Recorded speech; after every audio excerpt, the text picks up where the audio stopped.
श्री गणपति अथर्व शीस। प्रतिदिन प्रातः शुद्ध होकर इस पाठ करने से गणेश जी की कृपा अवश्य प्राप्त होती है। आज हम गणपति अर्थ शीस का हिंदी में अर्थ जानेंगे। ओमकारपति भगवान गणपति को मेरा नमस्कार है। हे गणेश, तुम ही प्रत्यक्ष तत्व हो, तुम केवल करता हो, तुम ही केवल धरता हो, तुम ही केवल हरता हो। निश्चय पूर्वक तुम ही इन सब रूपों में विराजमान ब्रह्मा हो, तुम साक्षात नित्य आत्मस्वरूप हो।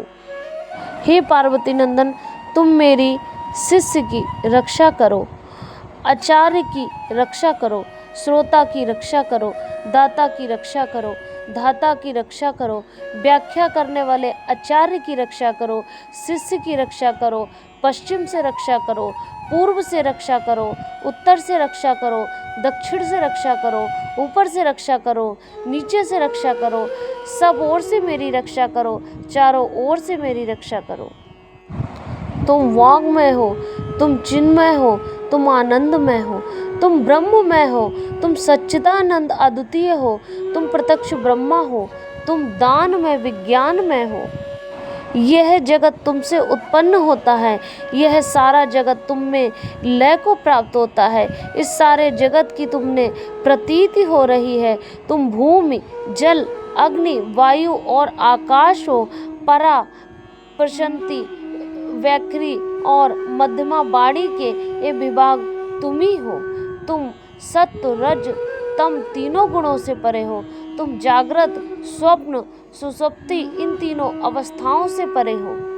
हे गणेश, तुम स्थूल, सूक्ष्म और वर्तमान तीनों देह से परे हो। तुम भूत, भविष्य, वर्तमान तीनों कालों से परे हो। तुम मूलाधार चक्र में नित्य स्थित रहते हो। इच्छा, क्रिया और ज्ञान तीन प्रकार की शक्तियाँ तुम ही हो। तुम्हारा योगी जन नित्य ध्यान करते हैं।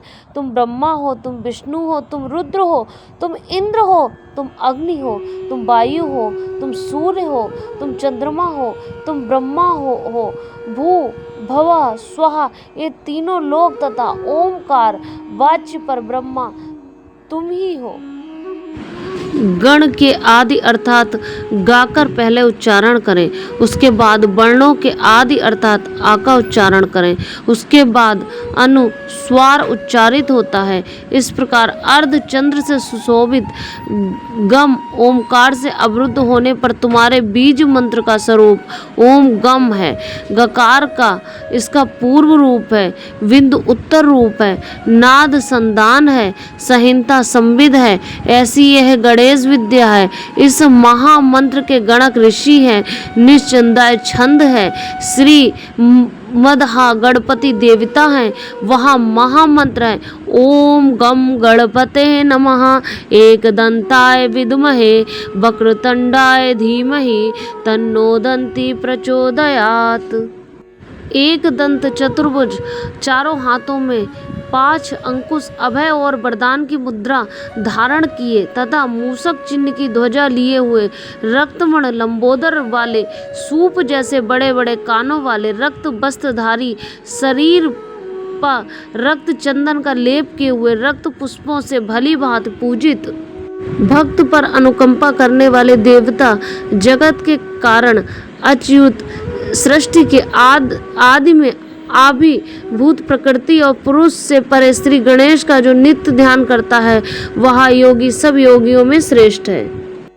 देव समूह के नायक को नमस्कार है, गणपति को नमस्कार है, प्रथम नमस्कार है, लंबोदर को, एक दंत को, शिव जी के पुत्र को तथा श्री वरद मूर्ति को नमस्कार है। नमस्कार है। यह अथर्व शीर्ष, इसका पाठ जो करता है ब्रह्मा को प्राप्त करने का अधिकारी हो जाता है। सब प्रकार के विघ्न उसके लिए बाधक नहीं होते। वह सब जगत में सुख पाता है। वह 5 प्रकार के महान पातकों तथा उप पातकों से मुक्त हो जाता है। सायंकाल पाठ करने वाला दिन के पापों का नाश करता है, प्रातःकाल पाठ करने वाला रात्रि के पापों का नाश करता है। जो प्रातः साय दोनों समय इस पाठ का प्रयोग करता है वह निष्पाप हो जाता है। वह सर्वर्थ विघ्नों का नाश करता है, धर्म, अर्थ, काम व मोक्ष को प्राप्त करता है। इस अथर्व शीर्ष को जो शिष्य ना हो उसे नहीं देना चाहिए। जो मोह के कारण देता है वह पातकी हो जाता है। 1000 बार पाठ करने से जिन जिन कामनाओं का उच्चारण करता है उनकी सिद्धि इसके द्वारा ही मनुष्य कर सकता है। इसके द्वारा जो गणपति को स्नान कराता है वह वक्ता बन जाता है। जो चतुर्थी तिथि को उपवास करके जपता है वह विद्यामान बन जाता है। जो अथर्व बाग के हैं जो इस मंत्र के द्वारा तब श्रवण करना जानता है वह कदापि भय को प्राप्त नहीं होता। जो दुर्वाकुर के द्वारा भगवान गणपति का यजन करता है वह कुबेर के समान हो जाता है। जो लाजों के द्वारा यजन करता है वह यशस्वी और मेधावी होता है। जो 1000 लड्डुओं के द्वारा यजन करता है वह वांछित फल को प्राप्त करता है। जो घृत के सहित समिधा से यजन करता है वह सब कुछ प्राप्त कर लेता है। 8 ब्राह्मणों को सम्यक रीति से ग्रह कराने पर सूर्य के समान तेजस्वी होता है। सूर्य ग्रहण में महानदी में या प्रतिमा के समीप जपने मंत्र सिद्धि होती है वह महाविघ्न से मुक्त हो जाता है। और जो इस प्रकार जानता है वह सर्वज्ञ हो जाता है।